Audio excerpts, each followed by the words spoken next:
Imaginez un monde où la beauté deviendrait une prison silencieuse, où la grâce serait échangée contre une vie de désespoir muet. Imaginez la Chine ancienne, une terre réputée pour son art époustouflant et le pouvoir immense de ses empereurs. Ce vaste empire recelait un secret, une vérité chuchotée uniquement dans les murs profondément ombragés de ses palais les plus magnifiques. Ici, certains jeunes hommes n'étaient pas de simples serviteurs, ni des citoyens ordinaires dotés d'une liberté personnelle. Ils étaient traités comme des œuvres d'art vivantes, de précieuses possessions, acquises et possédées. Leur liberté était un rêve lointain, oublié, un concept dont ils se souvenaient à peine de leurs vies antérieures. Que s'est-il réellement passé derrière ces portes richement sculptées et ornées? Quel était le véritable coût caché de leur délicate perfection, le prix réel de cette vie passée dans une cage dorée? La réponse est une histoire obsédante, gravée dans les pierres de l'histoire. Avant de dévoiler cette part poignante du passé, aidez-nous à révéler d'autres histoires oubliées. Abonnez-vous et aimez cette vidéo dès maintenant pour nous accompagner dans les recoins les plus profonds de l'histoire. Quel est le secret de l'histoire qui vous empêche encore de dormir la nuit, attisant votre curiosité? Dites-le nous dans les commentaires ci-dessous. Nous serions ravis de connaître votre avis. La Chine ancienne était un lieu de pouvoir immense, une terre qui s'étendait sur des paysages vastes et diversifiés. Ces terres n'étaient pas seulement physiquement immenses. Elles étaient des centres d'incroyables civilisations humaines, brillant de mille feux par leur réalisation. Elles regorgeaient d'un art stupéfiant qui capturait magnifiquement l'esprit humain et ses nombreuses émotions.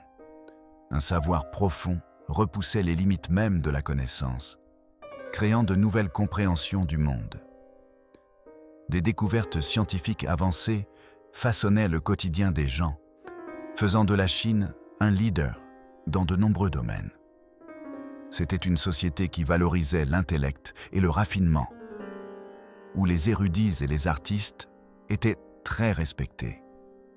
De grands palais s'élevaient majestueusement vers le ciel, leurs toits élaborés carrelés de couleurs brillantes et chatoyantes qui captaient la lumière du soleil. Leurs murs solides étaient sculptés de motifs complexes, racontant des histoires de dragons, de phénix et de héros légendaires. Ces structures imposantes n'étaient pas seulement des demeures pour les puissants, mais de grandes déclarations, affichant ostensiblement la richesse inimaginable et le pouvoir absolu et incontesté de leurs dirigeants. Pourtant, sous cette surface éclatante, un très sombre secret était soigneusement gardé caché, telle une ombre tapie sous une lumière éclatante. Cette vérité était souvent tue, un fardeau silencieux porté par beaucoup. C'était un secret qui contredisait les idéaux mêmes d'harmonie et de bonne conduite que la société prétendait défendre. C'était une vérité que beaucoup de gens préféraient ignorer, une réalité difficile profondément ancrée dans le tissu même de la société. Peu osaient en parler ouvertement, même si ces effets touchaient de nombreuses vies de manière profondément tragique. Cette pratique cachée créait un monde silencieux et douloureux pour de nombreux jeunes hommes. Un monde défini par une existence belle, mais déchirante.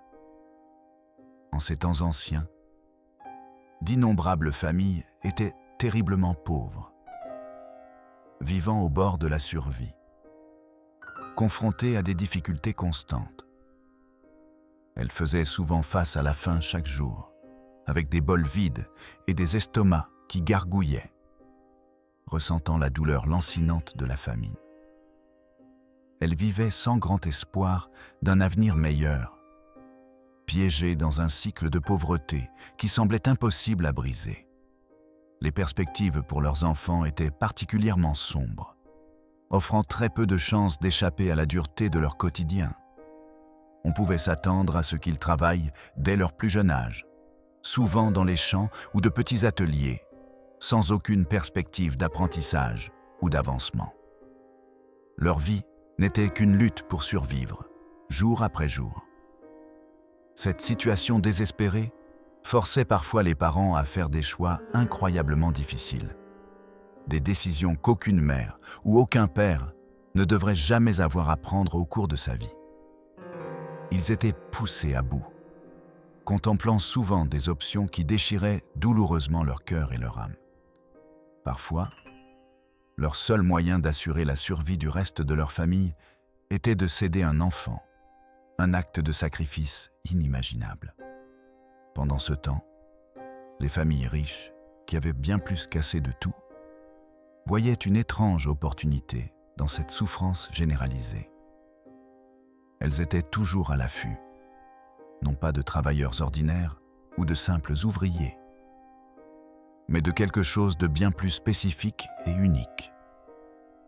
Elles recherchaient méticuleusement de jeunes hommes, souvent de simples garçons, qui possédaient une beauté naturelle saisissante et des manières douces et raffinées. Ces garçons venaient presque toujours des foyers les plus pauvres, où leur petite famille pouvait faire face à la dure réalité de la famine. Pour ces familles, vendre un enfant, surtout un fils chéri, était une douleur inimaginable. Une blessure profonde qui ne guérirait jamais complètement. Pourtant, cela signifiait parfois la différence cruciale entre la vie et la mort pour les autres membres de la famille restés derrière, offrant une mince chance de survie. L'avenir de ces garçons choisis, une fois identifiés et emmenés, semblait sombre et entièrement hors de leur propre contrôle. Leur destin scellé par des circonstances au-delà de leur compréhension. Une fois identifiés, ces jeunes hommes étaient achetés, non pas comme de simples travailleurs ou des esclaves ordinaires, au sens commun, bien que leur sort fût similaire par son manque de liberté. Ils étaient acquis davantage comme des objets précieux, de grande valeur et incroyablement rares, très prisés par leurs nouveaux propriétaires. On les désignait sous différents noms, tels que favoris masculins ou parfois concubins masculins, bien que ce dernier terme soit souvent chuchoté à voix basse et secrète, non prononcé ouvertement ou à haute voix en société polie. Ils étaient considérés comme des trésors vivants, toujours gardés près de leur maître, servant à apporter confort, plaisir et un certain prestige et statut social à leurs propriétaires. Mais bien qu'ils fussent immamus traités comme des trésors, malgré les beaux vêtements de soie chatoyante et la nourriture riche et délicieuse qu'ils pouvaient recevoir, ils n'avaient aucune véritable liberté propre. Leur vie ne leur appartenait pas. Ils étaient possédés, tout comme un tableau rare et inestimable accroché à un mur, ou une belle pièce de jade soigneusement conservée dans une vitrine pour être admirée. Leur véritable prix était leur vie entière. Leur essence même leur était enlevée à jamais, sans aucun mot à dire sur leur propre avenir ou leur destin. Leurs rêves personnels, leurs ambitions et leurs désirs individuels ne leur appartenaient pas. Ils appartenaient entièrement à leur maître. Ces garçons n'étaient pas choisis pour leur force physique ou leur capacité à travailler dur dans les champs ou les ateliers, qualité appréciée chez les autres serviteurs. Au lieu de cela, ils étaient méticuleusement sélectionnés pour leur beauté délicate, leur voix douce capable de réciter des poèmes ou de chanter des chansons enchanteresses, et leur manière charmante et raffinée qui pouvait apaiser un esprit troublé. Ils étaient choisis comme s'ils étaient les fleurs les plus parfaites et les plus rares, destinées à un jardin spécial et exotique, cultivés uniquement pour le spectacle et le plaisir de leurs propriétaires. Une exposition vivante de goûts exquis. Leur vie passée, leur nom de famille d'origine et même leurs rêves personnels leur étaient tous enlevés, arrachés comme des couches de vieille peinture d'une toile.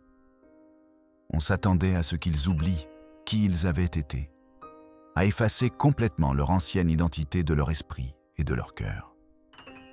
Une nouvelle identité, soigneusement élaborée, leur était immédiatement imposée, une identité qui servait entièrement les désirs de leur maître, ne laissant aucune place à leur ancien moi.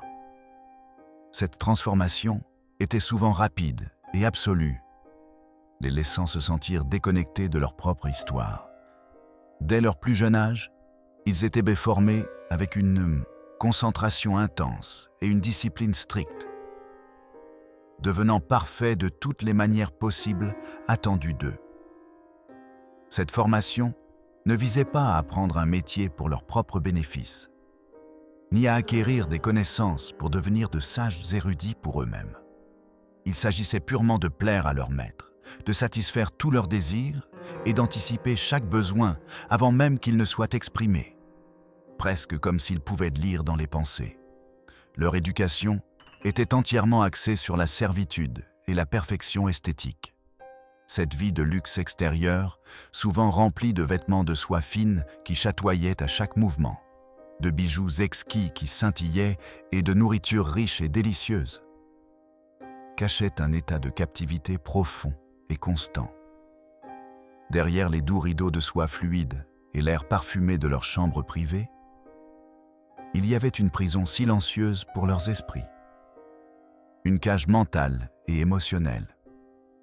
Là, leur cœur aspirait désespérément à une liberté qu'ils ne goûteraient jamais vraiment, à une vie normale et ordinaire qu'ils ne pourraient jamais connaître, une vie qui restait constamment hors de leur portée. C'était une contradiction étrange et troublante dans une société qui valorisait grandement la sagesse, l'harmonie et la bonne conduite dans ses enseignements officiels. Les gens écrivaient abondamment sur la moralité, sur le comportement intègre et sur l'importance des valeurs familiales fortes dans leurs textes philosophiques et leur poésie. Pourtant, ils choisissaient de négliger cette cruelle réalité qui existait sous leurs yeux. Un contraste saisissant avec leurs idéaux proclamés. Cette injustice silencieuse perdurait, largement incontestée, révélant une profonde faille et une hypocrisie dans le tissu moral de l'époque. Les fondements mêmes de leurs convictions éthiques semblaient s'effondrer sous le poids de ce secret. Le pouvoir immense détenu par les empereurs et les nobles faisait que cette cruauté semblait non seulement normale, mais même acceptable au sein de leurs cercles exclusifs. Leur autorité était si grande, si absolue, que leurs désirs personnels devenaient souvent des lois tacites, pliant les règles habituelles de la moralité et du comportement approprié pour leur propre commodité et plaisir. Ce qu'un homme puissant voulait, un homme puissant l'obtenait généralement, quel que soit le coût éthique pour les autres, ou le prix humain payé par ceux qu'ils possédaient. Leurs caprices devenaient réalité, et personne n'osait les questionner. Ces jeunes hommes choisis vivaient toute leur vie derrière d'épais murs de palais, souvent confinés dans des jardins magnifiquement conçus, mais très restrictifs, et des chambres privées. Ils n'étaient jamais vraiment connus comme des individus avec leurs propres pensées, sentiments et aspirations uniques. Au lieu de cela, ils étaient vus uniquement comme des reflets des goûts de leur maître, des symboles de leur pouvoir et des extensions de leurs désirs personnels. Leur identité était entièrement liée à celle de leur maître, un miroir reflétant la volonté d'un autre. Leur plus grande peur n'était pas seulement le châtiment physique, qui pouvait certainement arriver et était une menace sous-jacente constante, mais quelque chose d'encore plus insidieux et écrasant. Être oublié, disparaître simplement dans le néant. Une fois que leur beauté délicate s'estompait inévitablement avec l'âge, ou si un nouveau favori, plus jeune, apparaissait pour attirer le regard inconstant de leur maître, ils pouvaient être rapidement mis de côté. Ils pouvaient disparaître sans laisser de traces, comme s'ils n'avaient jamais existé, ne laissant aucune marque sur le monde, leur vie effacée de la mémoire. Qu'est-il réellement advenu de ces hommes lorsque leur beauté juvénile commença à s'estomper et qu'ils n'étaient plus considérés comme désirables? Ont-ils simplement sombré dans l'oubli, faisant face à une fin terrifiante pour leur existence soigneusement construite?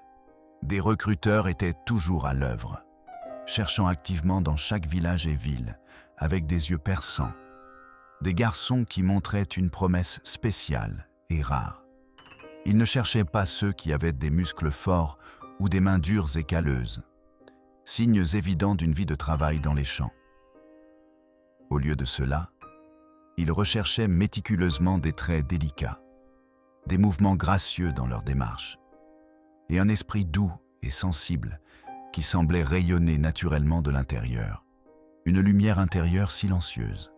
Ils cherchaient une sorte de beauté éthérée, un charme presque surnaturel. Ils choisissaient ces garçons avec le même œil attentif et averti qu'un marchand expérimenté utilise pour sélectionner la soie la plus fine et la plus éclatante, ou la pièce de jade la plus rare et la plus parfaitement formée. Chaque courbe subtile du visage, chaque regard innocent, chaque mot doux et bien articulé était évalué, jugé et pesé avec une extrême précision.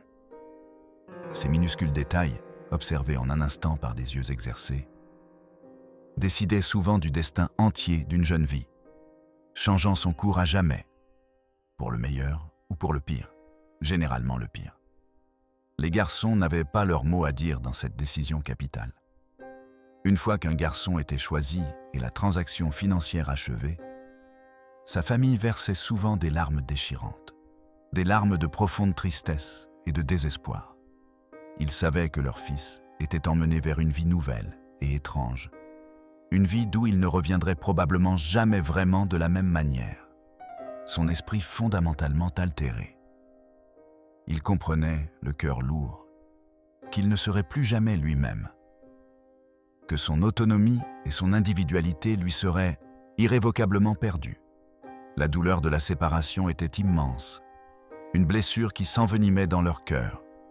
Les adieux étaient toujours empreints d'une profonde tristesse, de peur inexprimée qui hantait les parents et l'enfant. Le jeune garçon quitterait son humble foyer, son passé familier et ses rêves simples, entrant dans un monde qui promettait le luxe extérieur, mais imposait une possession absolue. Son passage d'un garçon ordinaire et innocent à une possession choyée, mais profondément captive, fut rapide, traumatisant et totalement irréversible. Il n'y avait pas de retour en arrière possible vers la vie qu'il connaissait. Sa voie était désormais rigidement tracée, déterminée par la volonté d'un autre. Leur entraînement était incroyablement strict et approfondi, commençant souvent dès le plus jeune âge, lorsque leurs esprits et leurs âmes étaient encore très malléables et facilement influençables. Cet entraînement intense n'était pas conçu pour briser leur corps par un travail physique acharné, comme c'était courant pour d'autres esclaves. Au lieu de cela, il était soigneusement élaboré pour plier leur esprit, pour les rendre complètement obéissants et complaisants à la volonté de leur maître, façonnant leur personnalité même. C'était un remodelage doux mais ferme de leur âme, les transformant en quelque chose de complètement différent, supprimant souvent leurs instincts et désirs naturels. Ils apprenaient à jouer des instruments de musique avec une grande habileté et un grand art, maîtrisant la cithare ou la flûte, leurs doigts dansant sans effort sur les cordes ou les trous. On leur enseignait à réciter de la poésie avec une profonde émotion, à peindre de belles scènes avec des coups de pinceau délicats et à exécuter des danses élégantes qui captivaient tous ceux qui les regardaient, se mouvant avec une grâce éthérée. Chaque leçon visait à en faire des compagnons parfaits, charmants et cultivés de toutes les manières que leur maître désirait. Une incarnation vivante et parlante du goût raffiné et du plaisir esthétique. Ils devenaient les extensions vivantes de l'appréciation artistique de leurs propriétaires. Leurs anciens noms, ceux que leurs parents leur avaient donnés et qui portèrent le poids de leur histoire familiale, leur étaient retirés, et de nouveaux noms, souvent plus poétiques ou symboliques, leur étaient attribués. Parfois, leur tête était rasée, ou leurs cheveux étaient coiffés d'une manière spécifique et élaborée. agissant comme des symboles visuels clairs, qu'ils avaient perdu leur ancien moi et adopté une nouvelle identité, appartenant uniquement à leur maître. C'était une marque physique de leur nouveau statut, un signe visible de leur transformation complète et de leur soumission à leur nouvelle vie. Ils devenaient des ornements vivants, des êtres exquisément conçus pour refléter le pouvoir, l'immense richesse et le goût sophistiqué de leur maître au monde. Chaque mouvement, chaque mot qu'ils prononçaient, chaque geste subtil était soigneusement enseigné et pratiqué, les transformant en des reflets parfaits du désir de leur propriétaire. Ils étaient entraînés à anticiper chaque caprice, à répondre avec grâce et précision, assurant le plus grand confort et la satisfaction de leur maître. Quelle était la punition silencieuse et inexprimée s'ils osaient échouer à ces leçons strictes, même de la plus petite et innocente des manières? La seule peur du déplaisir était un fardeau constant et lourd qui pesait sur leurs esprits, un compagnon constant dans leur cage dorée. La vie quotidienne de ces favoris masculins était une performance constante et gracieuse, une pièce de théâtre sans fin où ils étaient toujours sur scène, toujours observés et jugés. Chaque sourire qu'ils offraient, chaque léger et respectueux hochement de tête, chaque geste délicat de leurs mains n'était pas une simple politesse ou de bonne manière. C'était un acte prudent et calculé pour leur survie même dans un monde aux enjeux élevés, où un faux pas ou un moment d'inattention pouvait signifier une ruine instantanée ou un abandon rapide. Ils apprirent vite que leur charme était leur bouclier. Ils devaient être toujours alertes, toujours charmants, toujours prêts à plaire à leur maître à tout moment, répondant instantanément aux signaux tacites. Leur existence même, leur confort et leur sécurité dépendaient entièrement du maintien de la faveur de leur maître. Une chose capricieuse et imprévisible, qui pouvait changer aussi vite et soudainement que le vent tourne. Tout signe de déplaisir, tout froncement de sourcils ou mot acerbe, pouvait instantanément annoncer le désastre pour eux, les entraînant dans une terrifiante spirale d'incertitude et d'abandon potentiel. La pression était immense et constante, une lourde couronne de soucis, à l'intérieur de ces cages dorées, où la beauté était la monnaie la plus précieuse. Les rivaux se battaient souvent farouchement pour l'attention et l'affection du maître.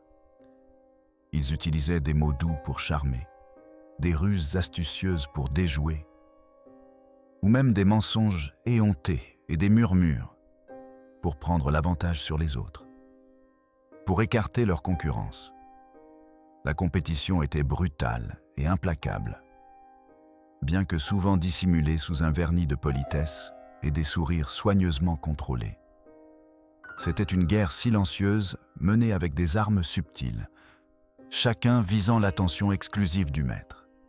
La sincérité et les sentiments vrais et profonds étaient des armes dangereuses dans ce monde perfide, un signe de faiblesse à exploiter. Montrer une émotion véritable, révéler une faiblesse ou un désir profond pour quelque chose hors de leur portée, pouvait être perçu comme une faute ou une vulnérabilité. Cela laissait exposé aux attaques impitoyables des rivaux, ou aux humeurs changeantes et aux cruautés potentielles d'un maître qui pourrait y voir de la désobéissance. La confiance était un luxe incroyablement coûteux, qu'ils ne pouvaient tout simplement pas se permettre. Un sentiment qu'il valait mieux garder enfoui au plus profond de leur cœur, à double tour. Dans le palais de l'empereur, le danger était encore plus grand, car les enjeux étaient tellement plus élevés, touchant au destin de l'empire tout entier. La faveur de l'empereur pouvait élever un homme à des sommets incroyables de pouvoir et de prestige, mais son déplaisir pouvait tout aussi rapidement le faire s'effondrer dans l'oubli total, sa vie effacée des annales de l'histoire. Un favori célèbre, nommé Dong Xian, s'éleva incroyablement près de l'empereur Ai pendant la dynastie des Han occidentaux, devenant presque un co-dirigeant en influence et en pouvoir. son ombre s'étendant sur la cour impériale. Leur histoire devint légendaire, murmurée à travers les générations comme un conte moralisateur et une légende romantique. Dongxian était connu loin à la ronde pour sa beauté remarquable. Un visage qui captivait tous ceux qui le voyaient, les laissant sans voix. Il possédait également une nature incroyablement douce et clémente, un comportement affable qui le rendait encore plus cher au puissant empereur. L'empereur Ai lui devint profondément dévoué, son affection devenant si forte qu'elle confinait à l'obsession, un amour qui ne connaissait pas de limites. Il combla Dongxian de grands honneurs, le nomma à des postes puissants, habituellement réservés aux fonctionnaires expérimentés, des hommes qui avaient servi pendant des décennies. Il lui accorda une immense richesse, des piles d'or et de trésors, et lui donna même de vastes terres, faisant de Dongxian une figure incroyablement puissante et redoutée à la cour, au grand dépit de nombreux ministres établis. Leur lien devint si célèbre, si bien connu dans tout l'Empire, qu'il donna naissance à l'idiome chinois bien connu, l'histoire de la manche coupée, symbole de leur profonde connexion. Un après-midi, l'empereur Ai se réveilla d'une sieste paisible pour trouver Dongxian dormant profondément et paisiblement sur sa propre manche impériale, complètement imperturbable. Ne voulant pas troubler le précieux repos de son favori bien-aimé, l'empereur sortit de manière célèbre un couteau et coupa sa propre manche, plutôt que de réveiller Dongxian. Cet acte simple devint un symbole puissant et durable d'une affection profonde et tendre, et d'une dévotion inébranlable. Une histoire racontée pendant des siècles. Ce récit montrait l'extraordinaire profondeur de leur affection, un amour si profond qu'il transcendait même le confort et la tradition impériaux. Cependant, la faveur au palais était toujours un jeu risqué et dangereux. Une constante marche sur un fil tendu au-dessus d'un abîme perfide. C'était une danse délicate, exécutée au bord même d'une falaise, où un seul faux pas pouvait entraîner une ruine totale et une chute irréversible. Le pouvoir et l'amour, lorsqu'ils sont mêlés dans un environnement aussi volatile, pouvaient apporter une grande joie et un grand réconfort, mais aussi des conséquences terribles et dévastatrices. Comment cette histoire d'amour célébrée, si pleine de faveur impériale et de profonde dévotion, prit-elle finalement fin, plongeant ses protagonistes dans le désespoir? La réponse réside dans les dures réalités de la politique de palais et la nature soudaine et imprévisible de la perte. Lorsque l'empereur Ai mourut subitement et de manière inattendue, sans nommer d'héritier ni prendre de dispositions claires pour Dongxian, le monde entier de Dongxian s'écroula autour de lui en un instant. L'empereur était son seul protecteur, sa source d'immense pouvoir, et sans lui, Dongxian était totalement exposé et vulnérable à ses nombreux ennemis. Sans le puissant bouclier et le soutien inébranlable de l'empereur, Dongxian fut immédiatement dépouillé de tous ses titres, de son immense richesse et de son immense pouvoir, par les avides fonctionnaires de la cour, qui avaient longtemps envié sa position privilégiée et attendaient sa chute. Ils savaient, avec une certitude glaçante, que ses nombreux ennemis, qui attendaient patiemment dans l'ombre, ne lui montreraient absolument aucune pitié.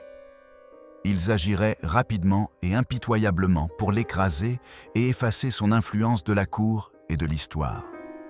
Face à la ruine totale et à la perspective très probable d'une exécution, un destin auquel il ne pouvait échapper, Dongxian choisit tragiquement de se suicider, mettant fin à ses souffrances selon ses propres termes, préservant ainsi une part de sa dignité.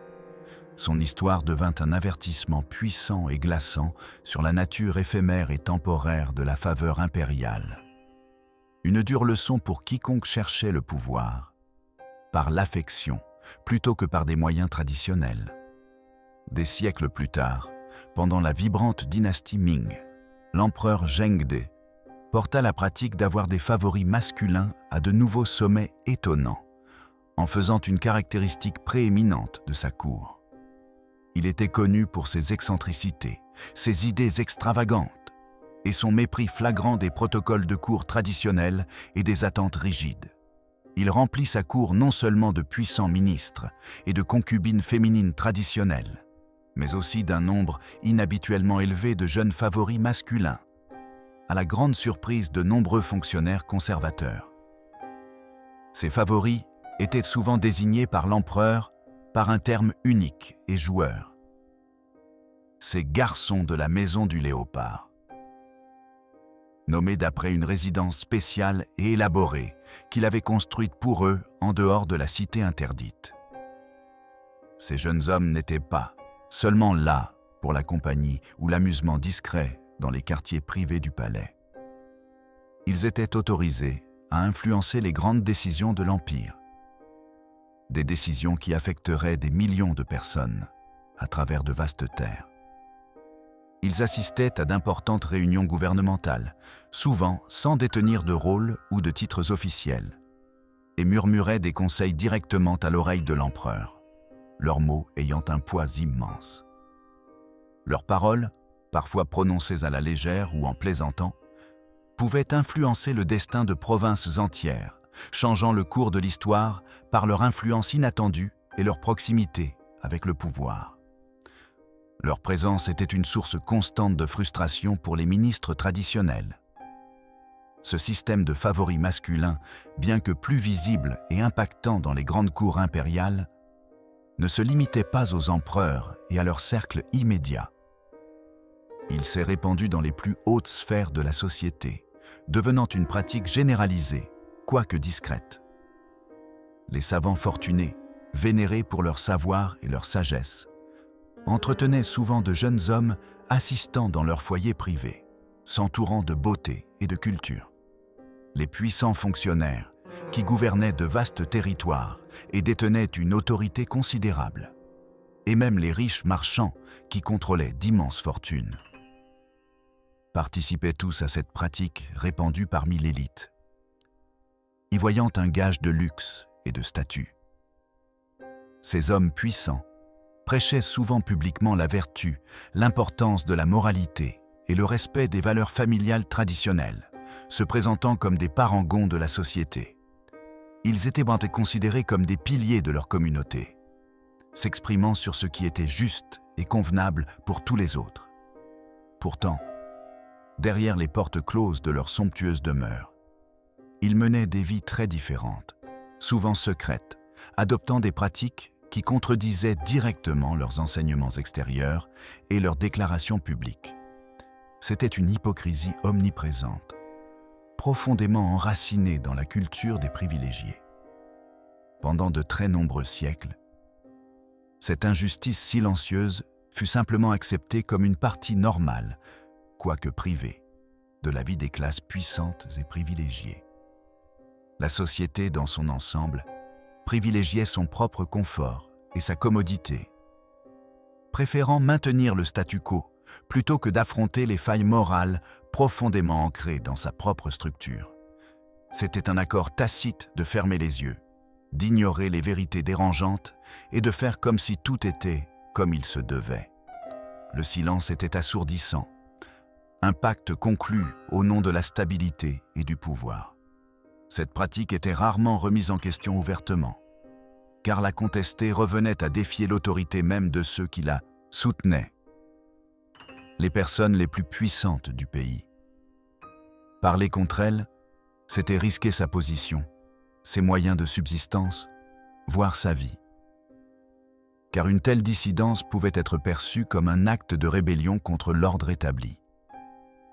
Un système aussi profondément enraciné, remontant à des générations et entremêlé au pouvoir lui-même, pouvait-il vraiment prendre fin un jour?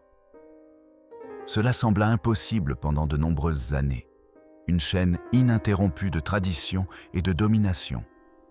Vers la fin des années 1800, la Chine commença à changer à un rythme incroyablement rapide, ressentant les pressions intenses d'un monde en rapide modernisation qui empiétait sur ses traditions ancestrales. De nouvelles idées et influences commencèrent à affluer du monde occidental, tel un courant puissant et imparable, apportant différentes façons de penser et de nouvelles compréhensions des droits humains, de la liberté personnelle et de la dignité individuelle. Ces concepts remirent en question les fondements mêmes de l'ancien ordre, ébranlant sa stabilité. Ces pensées modernes, lentement mais sûrement, commencèrent à briser les vieilles traditions séculaires et les règles sociales rigides qui avaient régi la Chine pendant des siècles, dictant chaque aspect de la vie. Les gens commencèrent à remettre en question des pratiques acceptées depuis des centaines d'années, des traditions qu'ils n'avaient jamais osé défier auparavant. Ils voyaient désormais ces coutumes sous un jour différent, souvent critiques et beaucoup plus sévères, reconnaissant les injustices inhérentes qu'elles recelaient. Le monde s'éveillait et la Chine ressentait les secousses du changement.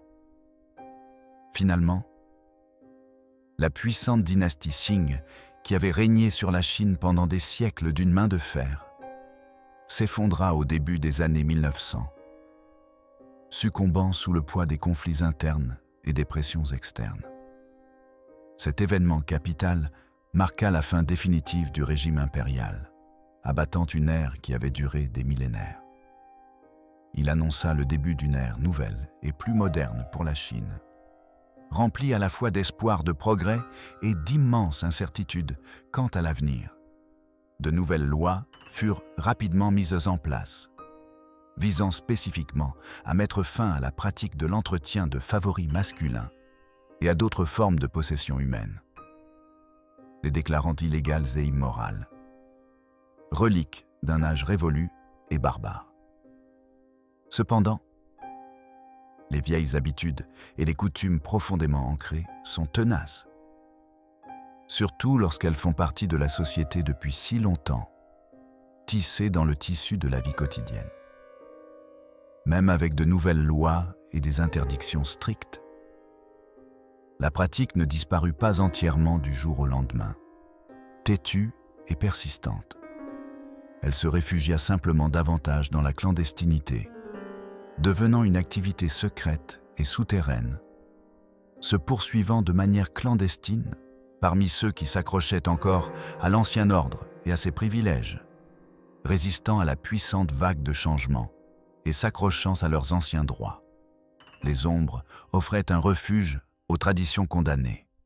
La dernière génération de ces assistants masculins se retrouva souvent abandonnée, alors que le monde changeait rapidement autour d'eux, les laissant derrière, oubliés, leurs compétences spécifiques, leur beauté raffinée, leur charme cultivé, leur formation élaborée dans les arts et l'art de plaire à leur maître, devinrent totalement inutiles et complètement hors de propos dans la nouvelle société moderne qui émergeait. Il n'y avait plus de place pour eux, plus de rôle à jouer dans ce monde radicalement modifié. Leurs talents uniques, autrefois prisés, étaient désormais des fardeaux. Ils se retrouvèrent sans but, sans statut social et souvent sans moyen de subsistance, sans aucun moyen de gagner leur vie dans un monde qui avait continué sans eux. Ils devinrent comme des fantômes d'un temps révolu, vestiges oubliés d'une époque disparue, luttant désespérément pour trouver leur place dans une société qui ne les valorisait plus, ni ne comprenait leur passé unique et tragique. Leur vie, autrefois définie par le luxe extérieur et la captivité cachée, faisait désormais face à la misère, à la solitude et à un profond sentiment de perte.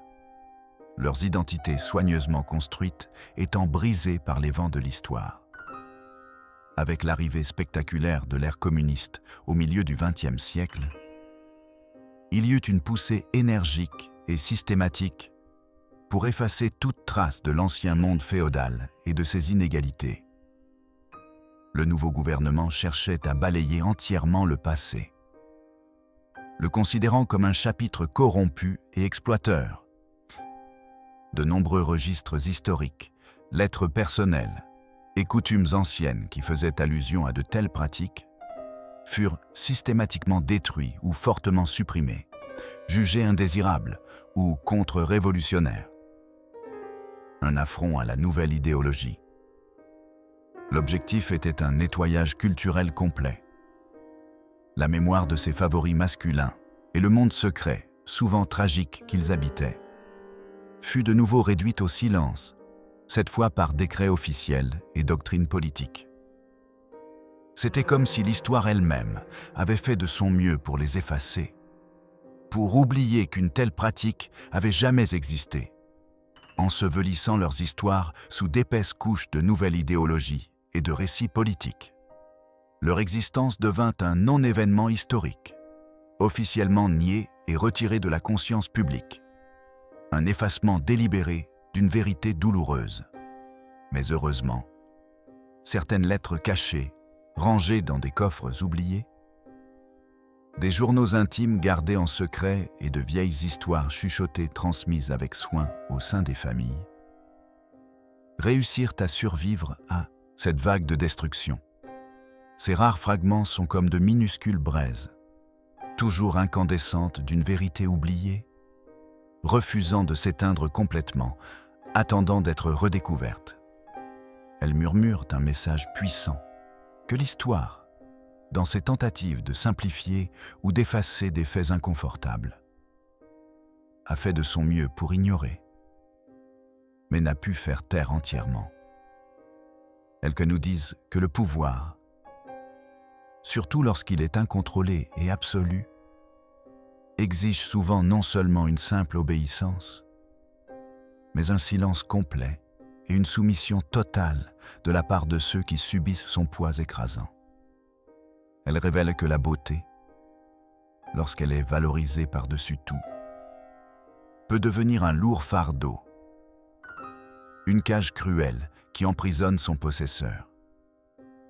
Et elle nous rappelle que la liberté, un don précieux si souvent tenu pour acquis par beaucoup, est un trésor inestimable que d'innombrables autres ont combattu et souffert, voire sont morts, pour l'atteindre. Une aspiration qui résonne à travers le temps. Quelle leçon profonde et obsédante ce passé longtemps oublié nous enseigne-t-il sur la nature complexe du pouvoir, de l'humanité et du choix aujourd'hui? Dans notre propre monde moderne, cette histoire n'était pas seulement celle d'une coutume cachée ou d'une pratique historique inhabituelle. Elle était un rappel saisissant de la façon dont le pouvoir, lorsqu'il est exercé sans retenue ni compassion, peut devenir une arme silencieuse et insidieuse. Il a façonné d'innombrables vies, exigé un silence absolu et une suppression émotionnelle de la part de ses victimes, et laissé des cicatrices qui s'étendaient sur des générations, impactant silencieusement l'avenir. Si ce voyage dans un passé oublié vous a choqué ou intrigué, si cela vous a fait réfléchir profondément au coût humain du pouvoir incontrôlé, veuillez nous aider à atteindre notre objectif en cliquant sur ce bouton d'abonnement dès maintenant. Et dites-nous dans les commentaires, quelle autre vérité enfouie ou secret de l'histoire vous voulez que nous découvrions ensuite? Car nous sommes toujours à la recherche des histoires inédites qui méritent d'être entendues.